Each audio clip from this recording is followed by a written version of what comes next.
Kisah 7 pemuda dan seekor anjing yang tertidur selama 309 tahun di dalam gua. Dikisahkan, dahulu ada sebuah kerajaan Romawi kuno Bizantium yang dipimpin seorang raja zalim bernama Dikianus. Tidak hanya zalim, raja itu juga kafir dan ingkar kepada Allah Subhanahu wa Ta'ala. Ia juga memerintahkan para rakyatnya untuk menyembah berhala yang tak berakal, tak bisa memberi pertolongan, tuli, buta, dan bisu. Barang siapa yang menolak penyembahan terhadap berhala, maka sang baginda raja tidak segan-segan untuk memberikan hukuman yang berat. Orang-orang beriman banyak sekali yang dizalimi oleh sang raja. Kezaliman inilah membuat orang-orang beriman menjadi khawatir akan diri mereka, hingga akhirnya mereka banyak yang menutup-nutupi keimanan mereka. Ketika saat dirasa orang-orang beriman telah habis dan lenyap, Raja Dikianus lantas menganggap bahwa dirinya telah berhasil melenyapkan orang-orang beriman.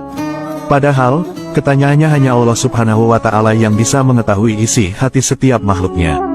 Pada suatu ketika, ada seorang menteri Raja Dikianus yang bernama Birunus. Suatu hari ia pernah bertemu dengan pengembala kambing yang selalu ditemani seekor anjing. Pengembala itu mengajak Birunus untuk beriman kepada Allah dan meninggalkan sesembahan berhala yang tak berakal. Nasihat dan ajakan pengembala kambing itu lalu akhirnya berhasil membuat hati Birunus leleh dan beriman kepada Allah Subhanahu wa Ta'ala. Namun Birunus masih menyembunyikan keimanannya, karena khawatir akan nasib buruk yang akan menimpanya. Di kota Efesus terdapat pula orang-orang beriman yang menyembunyikan keimanannya. Di antaranya, ada 7 orang pemuda yang juga beriman kepada Allah Subhanahu wa Ta'ala. Nama-nama pemuda Ashabul Kahfi ada beberapa versi namun ada sedikit kemiripan.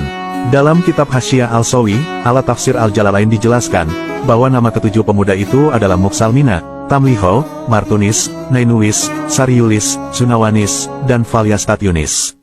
Pada suatu malam, 7 orang beriman itu bersilaturahmi di rumah pengembala kambing. Suatu hari, Raja Dikianus ingin membuat takut orang-orang beriman yang menutupi keimanannya. Ia kemudian mengeluarkan seorang mukmin dari dalam penjara. Orang mukmin itu lantas dilemparkan untuk makanan singa buas yang sedang kelaparan. Orang mukmin itu akhirnya wafat menjadi santapan hewan buas. Raja zalim itu dengan bangganya berkata, "Inilah balasan untuk orang-orang yang beriman kepada Allah, yakni menjadi mangsa singa lapar." Menyaksikan kengerian itu, orang-orang merasa sangat ketakutan hingga mereka mengatakan tidak akan beriman kepada Allah Subhanahu wa Ta'ala lagi, dan berbalik selalu menyembah berhala. Raja Dikianus akhirnya mengendus jejak ketujuh pemuda beriman. Ketujuh pemuda beriman itu akhirnya memutuskan untuk kabur keluar dari kota Efesus demi menghindari kezaliman. Para pemuda beriman itu pergi berbekal makanan dan ada yang membawa uang dirham perak bergambar Raja Dikianus. Mereka semua lalu berangkat pergi untuk menyelamatkan diri dari pengejaran pasukan Raja Zalim. Dalam perjalanannya mereka ditemani seekor anjing yang sangat setia. Anjing itu bernama Kitmir. Para pemuda beriman itu lantas memutuskan untuk bersembunyi di dalam sebuah gua. Setelah sampai, mereka lantas memasuki gua itu, sedangkan si anjing berada di luar gua, tepatnya di pintu gua. Sang pengembala lantas berdoa kepada Allah, "Wahai Tuhan kami, berikanlah rahmat kepada kami dari sisi-Mu dan sempurnakanlah petunjuk lurus bagi kami dalam urusan kami ini." Allah kemudian menjadikan gua sempit itu terasa luas daripada istana besar. Saat badan 7 pemuda beriman itu merasa letih, maka mereka memutuskan istirahat sejenak dan terlelap tidur.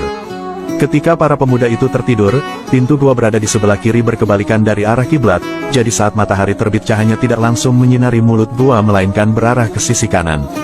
Dan saat matahari gurup, sinarnya tidak menyinari langsung mulut gua melainkan langsung ke arah kiri. Allah SWT senantiasa melindungi para pemuda beriman itu baik di waktu siang maupun malam. Di dalam gua Allah melindungi mereka dari panasnya sinar matahari dan dari dinginnya waktu malam.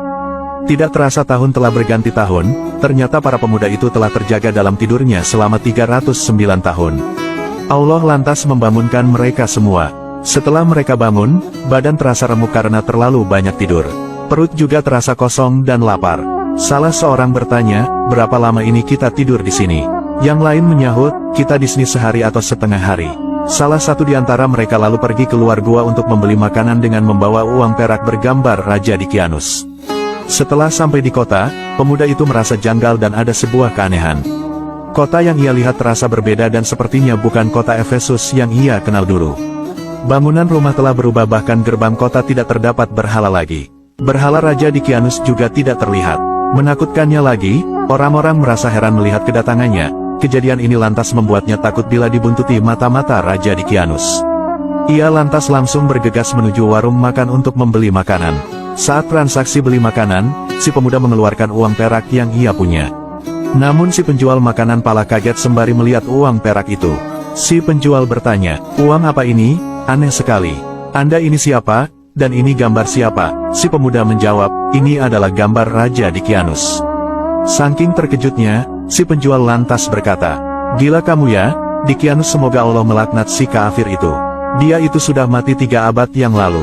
Si pemuda lantas makin bingung, masa iya Raja Dikianus sudah mati 3 abad yang lalu?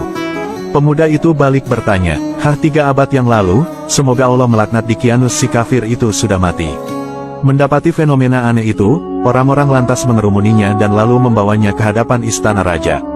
Pemuda itu lantas menceritakan kisah pelariannya bersama 6 kawannya dari kezaliman Raja Dikianus. Mendengar penuturan dari pemuda itu, sang raja merasa heran juga. Beliau berkata, "Anda beriman kepada Allah yang Maha Kuasa. Allah menjadikan kalian bertujuh dan anjing kalian tertidur selama 3 abad lamanya. Kemudian, Allah menghidupkan kalian lagi. Oh, betapa maha kuasanya Allah." Sang raja lalu menjelaskan juga, bahwa Raja Dikianus itu sudah mati. Sedangkan raja sekarang dan rakyat telah beriman kepada Allah Subhanahu wa Ta'ala. Kemudian, pemuda itu diminta untuk membawa mereka ke tempat gua di mana kawan-kawannya berada. Orang-orang pun merasa penasaran ingin menyaksikan keajaiban yang sangat menakjubkan itu. Sesampainya di gua, pemuda itu meminta izin kepada sang raja untuk masuk duluan. Karena, ia khawatir jikalau kawan-kawannya mengira kalau yang datang adalah Raja Dikianus yang zalim. Kemudian, masuklah pemuda itu ke dalam gua terlebih dahulu. Di dalam gua pemuda itu menceritakan kepada kawan-kawannya mengenai kondisi saat ini yang telah terjadi dan mengenai tidur mereka selama ini. Mengetahui hal itu, menangislah mereka semua, keimanan dalam diri mereka semakin mantap dan kuat. Selanjutnya, mereka semua lantas kembali tertidur. Namun, kali ini tidur mereka adalah tidur abadi, di mana Allah Subhanahu wa Ta'ala lantas mencabut nyawa mereka dan akhirnya mereka semua meninggal dunia. Raja dan penduduk negeri waktu itu benar-benar telah menyaksikan keajaiban Allah yang sangat luar biasa. Inilah kisah luar biasa para pemuda Ashabul Kahfi. Tapak tilas gua ini masih bisa kita jumpai yang kini berada di desa Rajib kota Abu Alanda Yordania. Kisah Ashabul Kahfi ini juga diabadikan dalam Al-Quran Surah Al-Kahfi ayat 9-26. Selain itu, salah satu kisah yang menarik dari kisah Ashabul Kahfi adalah seekor anjing bernama Kitmir. Kitmir adalah seekor anjing yang ceritanya dikisahkan dalam Al-Quran dan dipercaya sebagai satu-satunya anjing yang kelak masuk surga. Dahulu, Kitmir adalah anjing yang ikut beserta 7 pemuda Ashabul Kahfi yang lari dari kejaran raja yang zalim. Allah Subhanahu wa Ta'ala berfirman, "Dan anjing mereka membentangkan kedua lengannya di muka gua." Quran Surah Al-Kahfi ayat 18. Allah Subhanahu wa Ta'ala juga berfirman, "Nanti ada orang yang akan mengatakan jumlah mereka adalah 3, orang yang keempat adalah anjingnya, dan yang lain mengatakan, jumlah mereka adalah 5 orang. Yang keenam adalah anjingnya sebagai terkaan terhadap barang yang gaib, dan yang lain lagi mengatakan, jumlah mereka 7 orang, yang kedelapan adalah anjingnya."